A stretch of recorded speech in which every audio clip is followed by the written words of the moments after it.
Alright, what's going on, everybody? Appreciate the love and support. We're still here. Show love to the channel. Cannot do it without you all.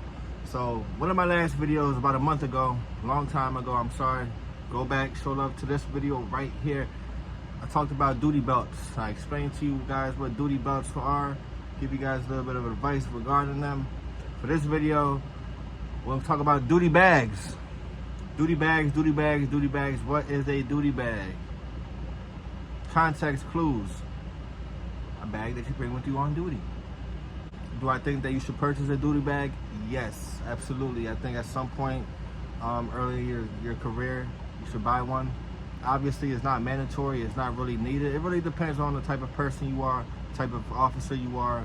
I know there are guys who they may bring extra pairs of socks, extra clothing, extra notepads, ticket books. Maybe they put their lunchbox, their food in their duty bag. It's whatever you want to bring with you during your shift, your 8, 10, 12-hour shift. It's going to go into your duty bag. You know, that car, your patrol vehicle, that's going to be your office for that whole time. So whatever you got to do to kind of bring your own personal belongings to make things a little easier and comfortable during the shift, you're going to bring it with you, but it's good to kind of have it in the duty bag. In the academy, they kind of did talk about it, not so much. It was kind of towards the end, we get a little bit of advice from the instructors as to, you know, what they recommend and suggest that we purchase. It wasn't until I went on FTO, a little bit prior to FTO, you know, I did go online, I bought a nice duty bag. It was a 511 duty bag. I'm not promoting, this is not a paid promotion or ad, nothing like that, but 511, that was kind of like the go-to when it came to whatever gear you needed from for law enforcement, whether it was flashlights, bags, extra pieces of equipment. You know, 511 was kind of just where I went. Hit the link in the bio, hit the New Reason codes. I didn't pay for that yet. But 511, can't go wrong with it. I bought a nice bag, and yeah, I didn't really know what to expect. I thought everybody had duty bags. I thought that was kind of something that was normal. So for FTO, I was working overnights. I was Charlie shift. And I remember, I got there early. I think our shift started at like 11 p.m. So I got to the compound like around 10:30, 10:45, just to kind of get settled in, just to make sure, like, all right, like, it's my first night. I want to know what's going on. I want to know who's who. You know, you get the little butterflies out. So I remember I'm going in. I sit down. I got my duty bag with me. Big ass 511 bag. I got that shit sitting on the floor, or sitting on my desk right in front of me. I start seeing all the full-time guys coming in. This guy walking in, he don't got no bag with him. This guy walking in, he don't got a bag with him. Everybody walked in, nobody else had a bag.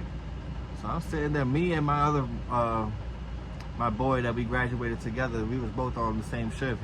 We're the only ones with duty bags as class 2s on FTO. So we're just kind of like, well, I was kind of like, what the fuck, this don't really, they're going to be making fun of us, cracking jokes, or here come, look at these rookies, here come, what they think is going to. So after roll call, I remember, you know, going out to the truck with my FTO, and he was like, you don't gotta bring it with you. He was like, you don't gotta bring your bag with you. You can put it in the car. He was like, I got my own. And we went in the back of the truck. He popped the hood, or popped the trunk, showed me his bag. He had extra towels in there because he was an older guy, would sweat all the fucking time. The car sweaty as hell. He'll pull out a rag, just start wiping his head. So he had extra towels in there. He used to tell me, like, Nick, you should have extra socks. You know, in the wintertime where it's cold, when it's snowing out, you don't want to get your boots wet. You don't want to have one pair of socks, but if your socks are wet at the start of your shift, you're going to be fucked. So have extra pairs of socks, have some long johns, have this. You know, it was things that I learned that I was kind of, okay, I didn't really think about it. So the whole time during FTO, I didn't bring my bag. I didn't use my duty bag for anything during the FTO. Even after FTO, when I went to TDU, working the boardwalk, working Pacific Avenue and all that, we didn't need a duty bag. As class 2s, we didn't need one because, like I've said before, if you're working on the boardwalk, we was boardwalk shift, we didn't really have patrol vehicles. A couple of us did, but a majority of us, we all piled into one big van and drove together. We got 2 people got dropped off here, 2 guys dropped off here, 2 guys got, and that was how things worked out. So you're gonna bring a duty bag and leave it in the van? You're not going to be walking on the boardwalk with that shit. So a lot of people as class 2s didn't have duty bags. If you were a unit on Pacific Avenue, who you had a little bit more access and you were given a vehicle, then yeah, you know, some guys may bring a duty bag with them a couple of days here and there, pack some food, pack whatever in there. But you know, it's not really a necessity, but it's definitely something good to have. Again, if you wanted to store extra stuff, you never know when you may need it. And yeah, duty bags. Appreciate the love, man. Show love to the channel. I'll catch you on the next one, baby.